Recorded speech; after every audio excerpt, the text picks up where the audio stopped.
Okay, today's video is on the Dynojet gauge. So this is their digital wideband gauge for the Wideband 2 Commander and also for the Wideband 2. So what we're going to talk about is how it's set up, the dim switches in the back, as well as cable routing. So as you can see, I have it kind of run along through here, plugs into the back of the gauge, goes down through here, and there's essentially a grommet that's back here, and this grommet is basically designed where you can pass some wires through. So what I ended up doing was I took a pair of pinchers like this and I ran it through, and that came out the other side, and you could see right through there. And I was able to grab them with that. I just had to kind of move the clutch cable a little bit, and I was able to pull it straight through. No problems there. That comes down through here. As you can see, there's a decent amount of slack because the steering wheel does move back and forth, right? So you don't want that to really catch on anything. So I'm going to probably go back and make some adjustments a little bit later on whenever I have the tank off. So cable routing comes through here. Once again, next time I have the plastics off, I'll have that stuff pushed up. That way you can't really see it. And then it goes through here and up towards the Commander. So here's the Wideband Commander, or sorry, Wideband 2. And this is the bundles of wire, not much to it. Not a lot of slack left over, which is good. And then here's the connector for it. Plug straight into it. Plug and play. You don't need to add any power. Draws power off of the unit. Pretty much good to go. Now, that being said, put that back in place. This thing. So on the back here, there's a couple of dim switches.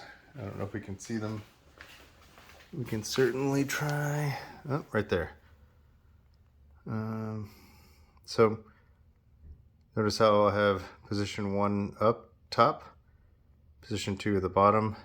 So number 2 is specifically for the sound it's supposed to make. Number 1 is supposed to be for, determining between voltage. So there's a 5 volt reference and a 12 volt reference.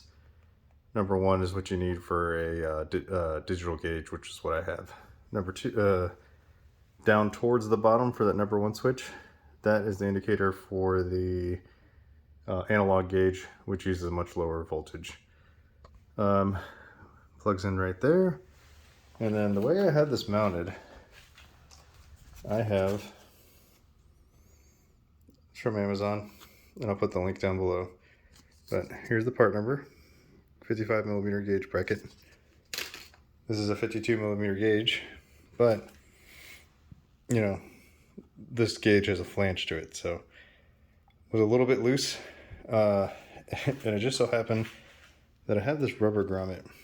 Now, this grommet actually came from a velocity stack that I ordered, and it basically held a filter in place, and it worked out because it fit perfectly over this. So not only does it provide some protection and some weather sealing, but it helps really make this stiff on here. I had to bend these little prongs out a little bit, got them nice and tight, and this is what the unit looks like. As you can see, that's pretty perfect. Now, as far as the view goes, I'll turn this on again. And right there. So, not bad. I'm really liking the way it's mounted. It's very sturdy. I'm using the mounting bolt for the front little fascia here. There's one here, one there. The original is pretty short, and this is actually pretty thick. So I ended up getting a slightly longer one. Here's the original, and here's an example. You'll probably want one about that length. I think, yeah. So, super sturdy. Couldn't be happier with it.